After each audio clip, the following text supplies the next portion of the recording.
Good morning. You can be opening your Bibles to 1 Corinthians 15. We're going to be looking at a passage there to frame what we're going to be looking at for this week. It's very good to be with all of you. Looking forward to the next few days. I've got 4 kids. One of them is 8, one of them is 5, and then 3 and 1. And the 2 older ones, the 8-year-old and the 5-year-old, kind of As I can bring them to different gospel meetings, I bring one and then the other one switches and everything like that. As the other ones get older, they'll be able to come with. It gets good one-on-one opportunity and they get to meet more brethren, all that sort of thing. So if you see a little girl running around that you haven't seen before, that's Abigail, that's my daughter. And so I know she's looking forward to getting to know you guys as well. What we're going to be looking at for the next few days has been titled Themes and Scenes from the Gospels. But what we're starting with this morning is a passage in 1 Corinthians 15 on the resurrection of Christ. And what we're going to look at this morning is going to frame and give us some overarching ideas to consider as we begin looking at different passages in the Gospels and what these passages in the Gospels ought to be doing for us, and that is that we ought to find strength, spiritual strength, to be the people that God has asked us to be. I didn't grow up in a Christian family. I became a Christian when I was 19.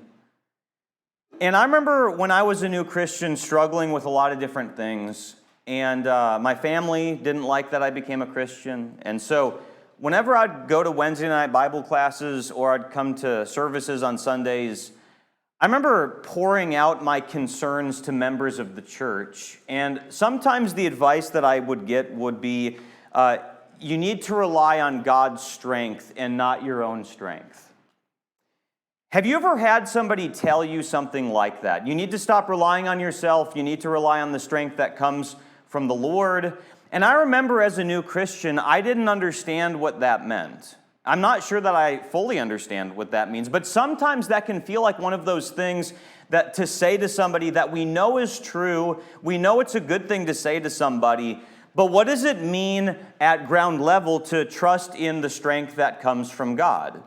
And to say to somebody that they should trust in the strength that comes from God would assume that there are other forms of strength that we might be tempted to rely on instead. Think about some of these other kinds of strength that exist in the world that we can find examples of in the Bible. So, for example, Samson. Samson was somebody that was very physically strong. I take it, though, that he may have not looked very physically strong if everybody was wondering where his strength came from. But he was, and it was evidenced, his strength was evidenced by the fact he could lift really heavy things. And it was really impressive, all the things that he could do to defeat his enemies and things like that. But he didn't have spiritual strength. What was his spiritual struggle in the book of Judges? It was lust. And by the way, isn't it fitting that the Philistines end up plucking out his eyes? And I think it was probably around that time that he started walking by the strength that comes from God.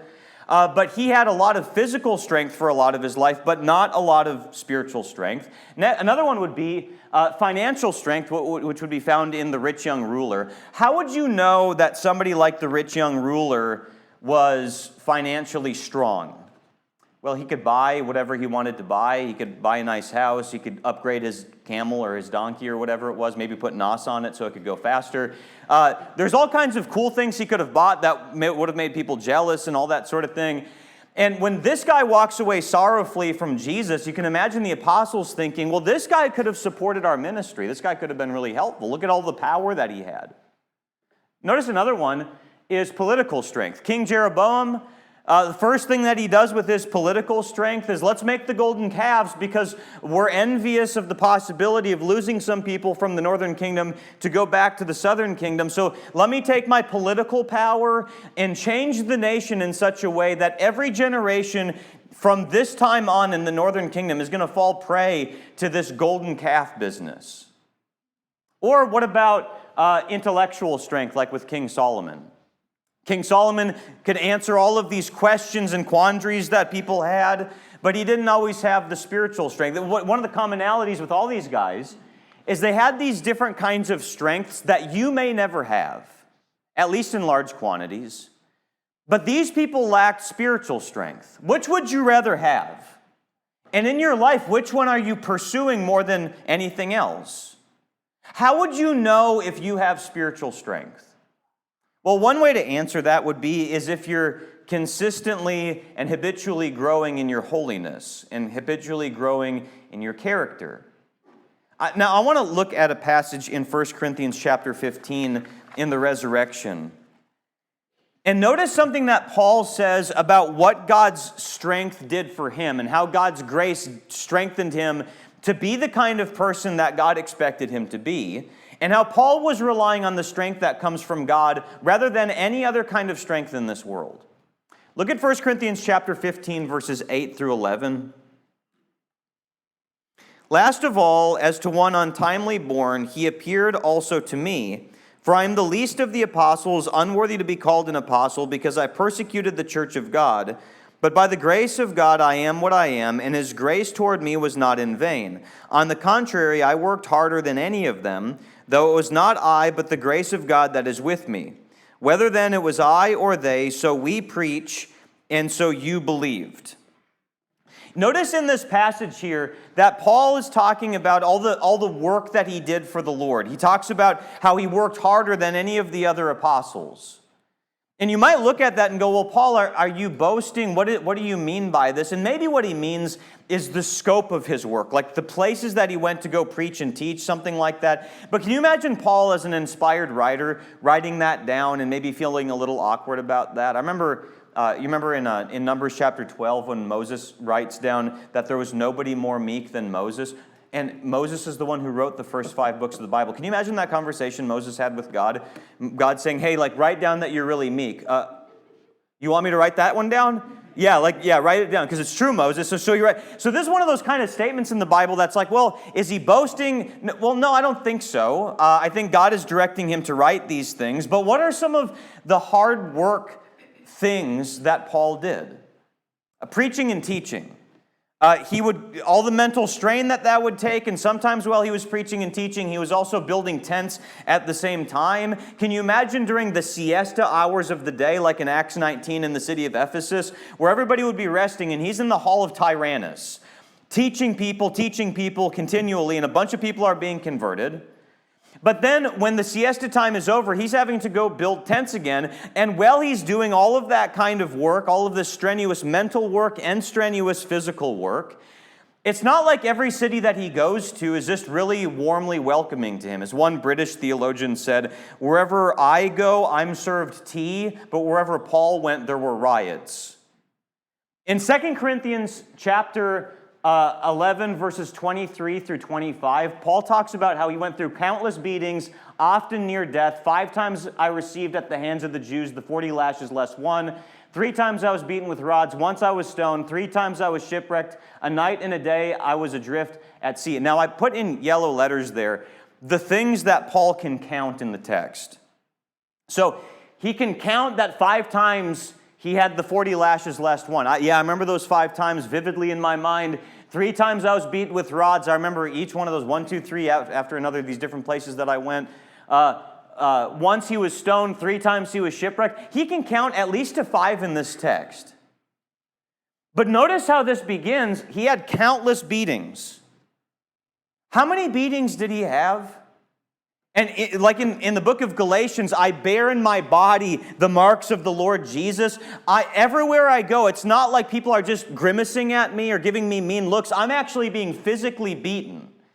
And in addition to that work, I also am writing. Do you like writing long letters to people, long emails? Paul's writing books like Romans and all these Corinthian letters, and he's training people like Timothy and Titus and all these different kinds of people. Now, what was motivating Paul to do this kind of work that he talks about in 1 Corinthians 15? He's very quick to point out in verse 10 that it was the grace of God that is with me, which means that what was motivating Paul was not that as he went from city to city, he wasn't thinking, well, I'm going to establish a church and everybody's going to remember how great I am at this church. And when he's writing the book of Romans, and he's speaking it out loud to the guy that would be writing it down for him, he's going to, man, like Galatians was the warm-up, but Romans is going to be the one that everybody just remembers for a long time, and people will study this and everybody will remember this best-selling book called Romans. He's not thinking about that. Instead, the thing that's fueling all the work that he's doing is something like, God's been so good to me. God's been so good to me. The grace of God compels me. What else could I be doing with my life? Now, think about this in your life. Are you tirelessly working for the Lord? Have you found your talents and your abilities to serve God with? Are you straining yourself in the work that is to be given to us in the kingdom? And if the answer to that question is no, you're not working tirelessly for the Lord, what's the problem if we reverse engineer it according to this passage in 1 Corinthians? I worked harder than any of the other apostles, and it was the grace of God that was within me. If you're not working hard for the Lord, the problem is that you don't understand God's grace.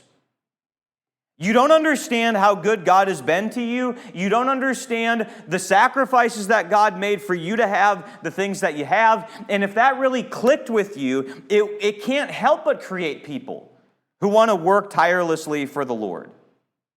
So, this is not something, by the way, that Paul just said to him about himself, that I worked hard and it wasn't me, it was the grace of God fueling me. He would tell Timothy, his protege, you need to be motivated in the same kind of way.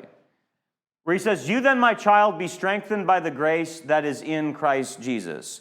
Paul tells Timothy, and by the way, in 2 Timothy chapter 2, there's all these images of the Christian. You're part of a family, you're a vessel, some for honor, some for dishonor. You be the one that's the one for honor. But in this immediate context, he talks about being a soldier, an athlete, and a farmer. 3 really strenuous kinds of work. And he tells him that as you're supposed to be working hard in these ways, that what you're supposed to find to give you strength is God's grace. Now, in your life, what is it that you're depending on? Are you depending on, well, if I teach this Bible class, then everybody's going to think I'm really great. Or if I lead these songs in this way, everybody's going to pat me on the back. Or if I serve people in these different ways, then I hope everybody notices and everybody's going to really give me a lot of credit and that sort of thing. And I'll tell you that if that's your motivation, the praise of men, what happens when you get one criticism? Well, I'm not doing that anymore.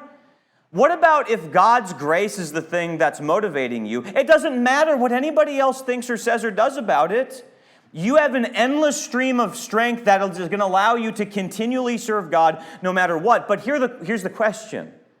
How does this look on ground level?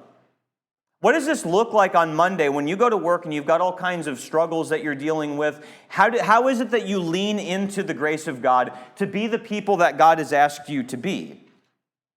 And so I want to show you an example of several different passages, 4 passages, that invite us to think about what Jesus did in the Gospels. And every one of these passages is going to have a really difficult command, but within that command, it's going to say something like, Jesus did it for you first. Can you think of any instructions in the Bible that Jesus didn't first do for you? If we think about the instructions God's given us in that light, then it helps us find the strength to be what God has asked us to be. So notice some of these examples as we are invited to think about things that happen in the Gospels. Hebrews chapter 12, verse 2. Consider him who endured from sinners such hostility against himself, so that you may not grow weary or faint-hearted. All right, here's the instruction. Don't grow weary or faint-hearted. Reminds me of a time when my wife and I were dating, and Samantha was telling me something that she was struggling with. And she was like, so what do you think I should do about this? And I said, well, I think you should just stop it. And of course, she said, oh, well, that's just really helpful advice. Thank you. That really changed it. All I just need to do is just stop it. Look at the instruction here. Don't be weary or faint-hearted. Well, how many of you have been weary or faint-hearted? Like last few years, remember COVID?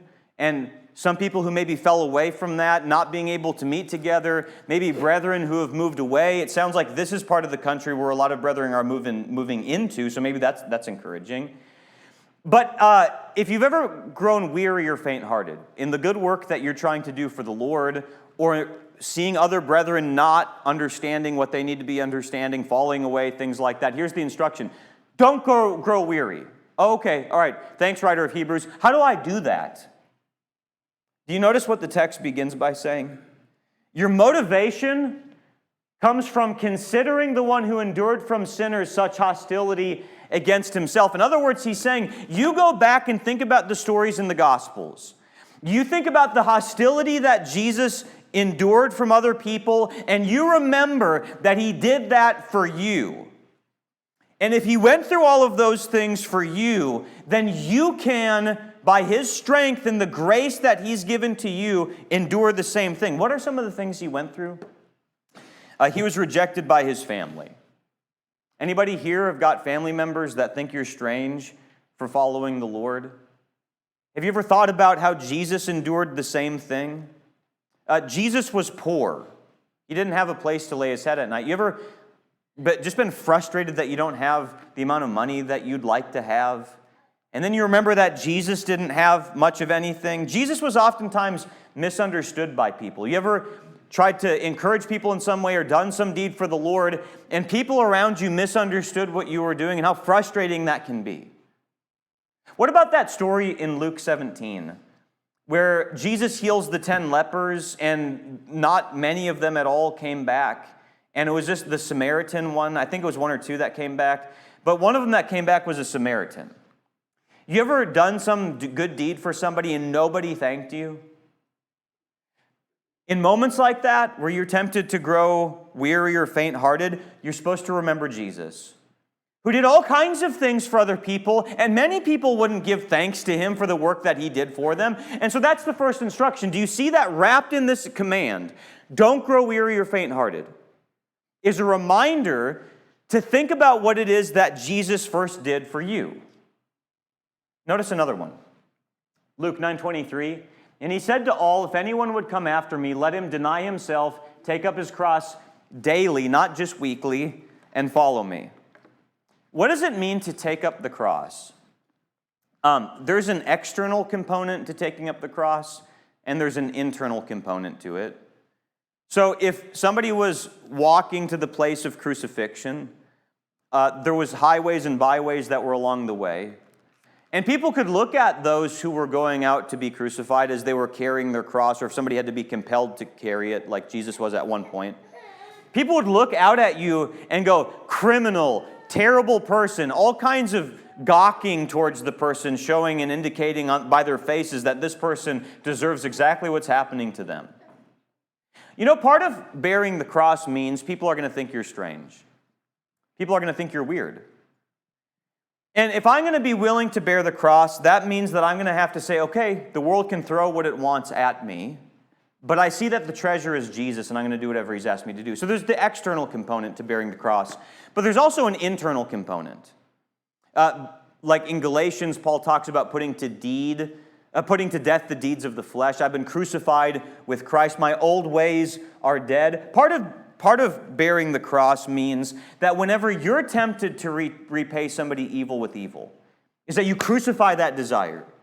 Every time you're tempted to look up something on your phone or your computer that you know you ought not be looking up, you crucify that desire and you say, no, I'm going to forego the momentary pleasure and experience some momentary pain that leads to long-term joy because I've done what the Lord has asked me to do.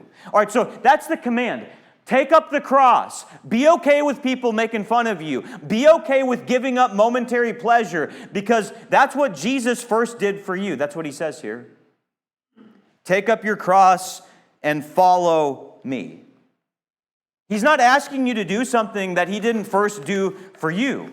Every time you're made fun of, every time you give up momentary pleasure, one of the things that you can think about is Jesus did this for me first, Jesus did this for me first, and this is what propels me to do it for him. Notice another example. Ephesians 5:25, husbands, love your wives as Christ loved the church and gave himself up for her. All right, that's a difficult instruction, isn't it? Husbands, love your wives.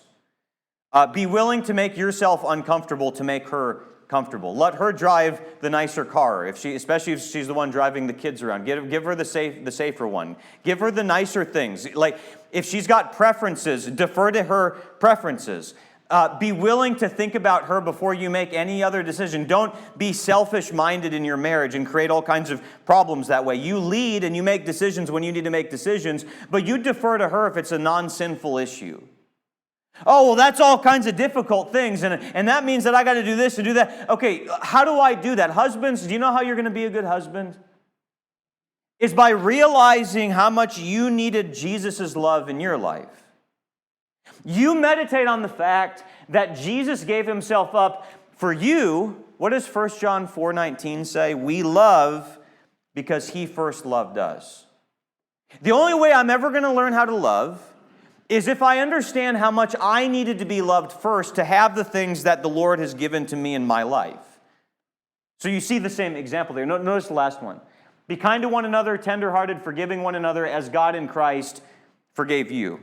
You know, this is a dangerous thing for Paul to write in the book of Ephesians. To write a public letter and without knowing everybody's situation.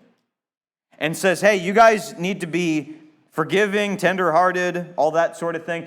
Well, Paul, how could you send that out to the church at Ephesus not knowing every single situation? He might not know how bad somebody really's got it. And, to this kind of blanket statement, give that kind of advice, unless that's the blanket kind of advice we should get. Is that you don't really have the right to hold on to bitterness. You're supposed to be tenderhearted. You're supposed to be forgiving. And let me just say it this way, that the person who struggles to be forgiving towards other people is an arrogant person. Do you see that in this text? That if you struggle to be a forgiving person, it's because you don't first realize how much Christ had to forgive you. Who are you to think that I don't need to pay forgiveness towards this person as if what that person did towards you is far worse than anything you ever did towards God? The debt that's been released in your favor is much greater than anything anybody's ever done for you. And so therefore, if you're a bitter person, if you're an unforgiving person, you are an arrogant person, not realizing how much you needed to be forgiven. And so again, the motivation, every time you're tempted to just constantly replay all the mean things people have ever done for you, you're supposed to think about how Christ forgave you. What are you thinking more about? This person that, and that person this. Or, look what Jesus did for me. I know it's going to be a difficult road ahead, but the only thing that I can do is forgive. Now, I hope, there's a lot of other examples that we could look at, but I hope that you see from these passages that there's nothing God has commanded you to do that he won't at the same time give you strength to accomplish.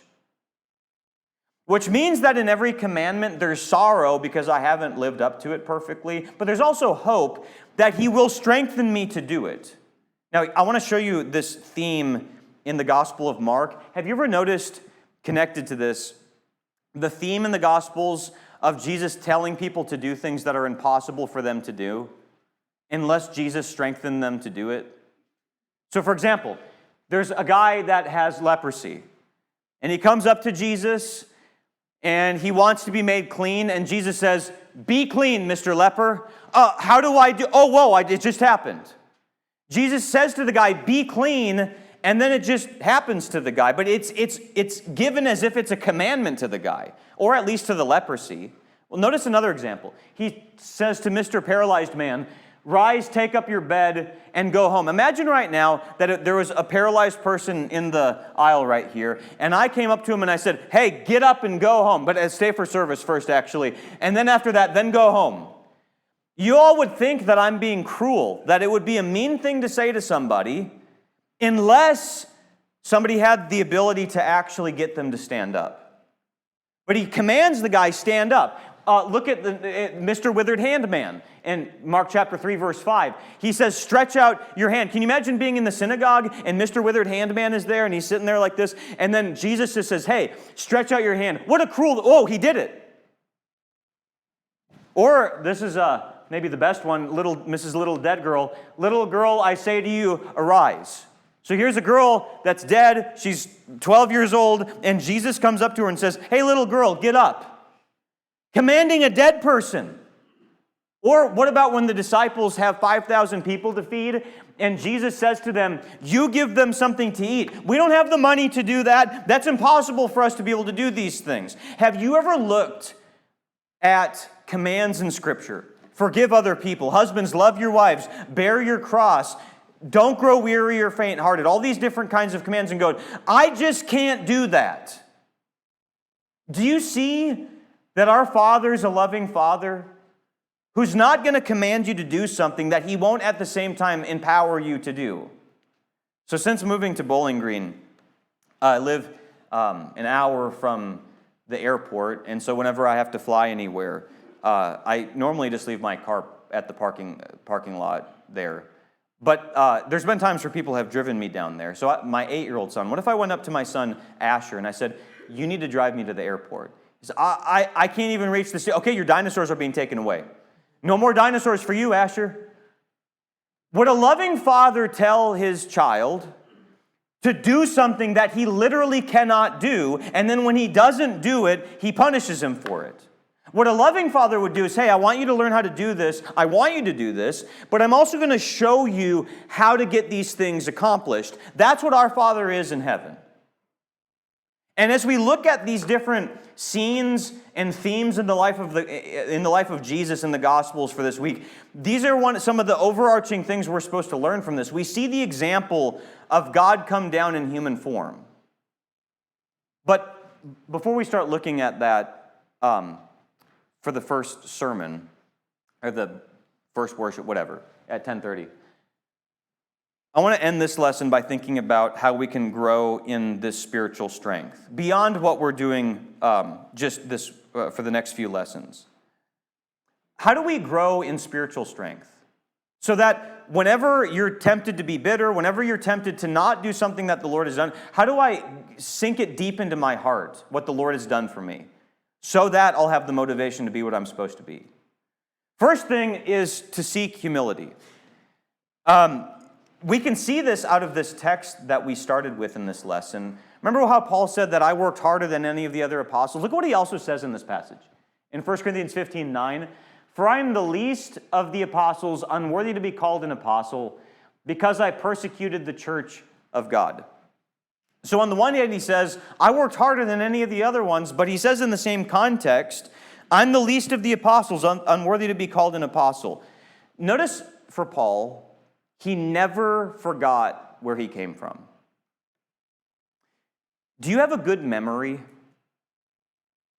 You know, when we think about having a good memory, we think in terms of, I can recite book, chapter, and verse. I remember a lot of history facts and stuff like that, and so I can have a steady recall of all kinds of things. You know what, biblically speaking, having a good memory means? Remember that story in Ezekiel 16? Test your memory. The story in Ezekiel 16 where the nation of Israel is pictured as this baby that was left on the side of the road for dead. And people would pass by her and nobody took care of her. Until God passed by her and he said to her in her blood, live. I said to you in your blood, live. And then she grows and becomes mature. And then God passes by her again and spreads his cloak over her, and he gives her beautiful necklace and jewelry and the finest of food that she can have. And then she grows up and she becomes so beautiful that all the people that formerly passed by her and gave her no attention now have some degree of interest in her. And she begins whoring herself with all of these false gods, with all of these other nations, trusting in the power of other nations, trusting in the strength that she shouldn't be trusting in. And with the very beauty that God decked her out with, she uses that to attract other nations, other gods to put herself in relationship with. Now, you might look at a story like that and ask yourself, what was going through her mind that would ever lead her to do that? And maybe the better question is, what wasn't going through her mind? Because Ezekiel 16:23 says, in all of your abominations and all of your whorings, you did not remember the days of your youth when you were wallowing in your blood. Do you remember where you came from? Do you remember when you were first converted? Do you remember the things that you used to do prior to your conversion? The pride that you had, the arrogance that you had, the kinds of things that you did that nobody else knows about? You know what one of the things that I learned from Paul is here? Is that yes, I worked hard. It was the grace of God because I never forgot where I came from. If I think that before I was a Christian, I just needed a little minor tune-up. Like, I used to maybe use some crass words that I shouldn't have used. I watched some PG-13 movies and maybe I should back off from that sort of thing. And so I became a Christian, and then I cleaned up, and it's just fine-tuning. If you view yourself as somebody that wasn't in the valley of death like the dry bones in Ezekiel 37, you will be an arrogant person. The only kind of people that maintain humility are people that have a good memory. I've never forgot where I've come from. I've never forgot that without God, I would be nothing. Have you ever been frustrated with a spoiled brat? You know, like somebody who's born with a silver spoon in their mouth. Why is it a silver spoon, by the way? Why can't it be a golden spoon? If anybody knows the answer to that, let me know later. But they're born with a silver, let's say platinum spoon in their mouth, and they got everything handed to them. And then we expect that people that have had such an easy life would be the people that have got the emotional and physical ease to be able to serve other people, but they sometimes become the most self-absorbed people. You ever been frustrated with that? Next time you see a spoiled brat, ask yourself this question. Is that child a mirror into who I am spiritually? God's given you everything that you need. He set the table for the banquet, for the feast, to help you grow in all the ways that you need to grow. But we can sometimes just sit here twaddling our thumbs, not doing anything for the Lord, not working tirelessly for Him, but yet He's apparently given you all these things, but there's no evidence in your life that it seems to move you to do anything. Is it possible that you've become a spiritual spoiled brat? Not that God has done anything wrong, but what God has done for you hasn't moved you to be what you ought to be. Paul never forgot where he came from. Now, here's some questions that we could use to test our humility. First one, how do I respond to criticism? Have I developed the kind of reputation that everybody knows that they should never talk to me about something I might need to work on, even though I know I'm imperfect, but how dare you point that out to me? Have you developed the kind of reputation where everybody's like, hey, brother so-and-so or sister so-and-so, they're really struggling with blah, blah, blah, but every time anybody talks to them, they freak out and they punish you for it? How do you respond to criticism? Do you look at it as an opportunity to say, you know what, I've got blind spots and I can certainly grow because of what that person pointed out? If I'm constantly touchy like this, it's a failure to realize in practical terms that I really know that I need to work on some things. So how do I respond to criticism? Notice another one. Do I compare myself to people or to God? If I compare myself to people, I can find a couple people in this world that by the metrics I choose, I think I'm better than. I've heard this illustration before and I like this. Imagine that you've got somebody at the top of Mount Everest and you've got somebody at the base of Mount Everest. And the person at the top of Mount Everest shouts down, even though it's too high to be able to hear, but he still probably can't even see the person at the base, but whatever. So he shouts down from the top of Mount Everest, and he goes, ha ha, you person at the base of Mount Everest, I'm closer to the moon. And if the person at the base could hear that, they'd go, whoopee-doo, we're all really far. You know what happens when we compare ourselves to other people rather than thinking about how we compare to God? Ha ha ha, I'm a little bit better than you, ha ha ha, but we're all really, really, really far from the image of Christ. If I compare myself to God, I'm in the process of seeking humility continually. But do you ever struggle to compare yourself to other people, to try to make yourself feel like you've moved up in your mental ladder to be better than other people, that sort of thing? You really like it when you hear gossip because, ooh, it's an opportunity for me to feel better than that person. Do I seek help from others ever? Do I think that it's always on me? Now, the opposite extreme of this is the person that's lazy and never wants to do anything for himself or herself. But there's a balance here. Do I ever seek help from people? Do I ever acknowledge that, you know what, I need help overcoming this sin. I need help with this struggle that I have, and God's given me brethren that are going to help remind me of what the Lord first did for me so that I'll have the strength to do it. Notice another one. Do I regularly tell people my accomplishments? You know, and it's not like we just go out there and say to everybody, well, I've done this and I've done that, but it's kind of those things that we drop in conversations. You know, like where we're having a just normal conversation and you're like, oop, like, did you know that about me? Like, oh, yeah. That car that I have, yeah, I paid for it, you know, that day. Oh, you know, I got this kind of education, all this kind of, we're just kind of, not that it's wrong to talk about our life. I'm not saying that it's wrong to do that. But you know in your heart when you're dropping those things so that you can see the look on people's faces, you go, oh, wow, really impressive, like, good for you. Like, and then you're like, oh, yeah, another hit of praise. That's really cool. Do you ever do that? Am I thankful to God? Not just would I say that I'm thankful, but am I sincerely, genuinely thankful? In my heart, do I ever recite things in my mind like the Lord's done this for me, God's given me a great family in Christ, God's given me hope when I never had hope before? Do you ever think about those kinds of things? And finally, am I working hard for the Lord? Am I working tirelessly for the Lord like what Paul did? That's the 5-minute thing, right? Okay, we're going to be done in a little under that. Whoa, there's 2 bells? Why is there 2? Oh, there's classes back there too? That's cool. The second one was beautiful. All right. The second thing, if seeking humility, and here's some things to think about to seek humility. The last thing is to preach to yourself. Martin Lloyd-Jones was a Welsh preacher who used to be a physician, and I think it was around the 1920s maybe. And I don't know all of what he taught about how to be saved. I'm sure I would disagree about those sorts of things, but I like this quote. He wrote a book called Spiritual Depression, Its Causes and Its Cures. And so he's like approaching it in a way like a doctor would. And in his sermon or his chapter on Psalm 42, he has this quote that has just struck me and helped me. Have you realized that most of your unhappiness in life is due to the fact that you are listening to yourself instead of talking to yourself? Take those thoughts that come to you the moment you wake up in the morning. You have not originated them, but they start talking to you. They bring back the problems of yesterday. Now, let me just stop there for now. You know what Martin Lloyd-Jones is saying there? You wake up in the morning and suddenly you're concerned about the economy, you're worried about this or that, and it's not like you've even like told yourself, okay, let's worry about this now. The next thing after that I want to worry about is this other thing. It's like these thoughts kind of come to you like waves crashing on the beach as if you can't even control it.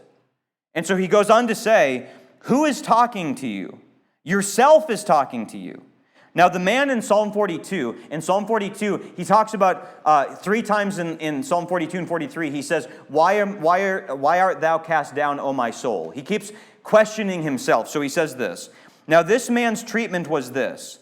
Instead of allowing this self to talk to him, he starts talking to himself. And he says to himself, why art thou cast down, O my soul, he asks. His soul has been depressing him, crushing him. So he stands up and says, self, listen for a moment, I will speak to you.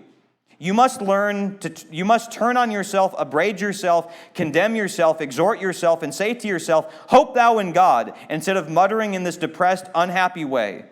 And then you must go on to remind yourself of God, who God is, and what God is, and what God has done, and what God has pledged himself to do. When I was growing up, my dad always told me that, I think my dad created this word, I don't know if he did or not, but I think he did. I would always worry and just assume the worst case about everything. And my dad said, Eric, you're awfulizing again. You just awfulize. Everything is just, the world's crashing, nobody at school likes you, your grades are probably going to be terrible, everything is always just terrible for you. And so, do you ever struggle with that? And what Martin Lloyd-Jones is saying here is you need to stop yourself and go, stop these thoughts, and start telling yourself, no, what is it that God has done? Who is God? He's the creator of the world that I don't deserve to know, but by his grace, he lets me know him. He's the one that's given me meaning in life. He's the one that's given me hope in life. We have to think about the promises of the future where we're going to be with Him forever. How often do you stop yourself and go, no, I'm going to be thinking about what God has done for me, like we thought about in those passages. You're weary or faint-hearted. No, stop thinking about what everybody's done against me. Start thinking about what the Lord's done for me. You're tempted to not take up the cross. Oh, people might make fun. The Lord did it for me first, so I'll do it for Him. Husbands, you're tempted to not sacrifice for your wife. You want to finally strong-arm her so that you can feel like you've got this kind of weird sense of power, which is not really the kind of leadership that God's talking about anyways, but you want to flex your muscles and show that you're the one in charge in some awkward kind of, no, you stop yourself. And you go, how could I do that when the Lord sacrificed Himself for me? Everything God has asked you to do, He first did for you. Do you meditate on that? Do you preach to yourself? Rather than just listen to yourself, do you tell yourself, no, that's not what the Scriptures teach about these things? So the question is, are you depending on the strength that comes from God? It takes a lot of mental energy. If somebody tells you, well, you got to rely on the strength that comes from God, it's not like this thing that'll just, boom, come into you and it takes no effort. It takes meditation. It takes realizing that apart from God, you're nothing, and because of God, He's lifted you up and given you everything that you never could have had otherwise. And the more that I meditate on that, the more it's going to transform me into being the kind of person that God has asked me to be. Now, for the rest of these series, we're going to be staying in the Gospels. With the exception of maybe the last lesson, I'm not sure about that yet. But with that aside, we're going to be looking at the Gospels and seeing things that we learn from the life of Jesus and from the life of those who are surrounding the life of Jesus. And so, thanks for your good attention this morning. I look forward to getting this started with the sermon period.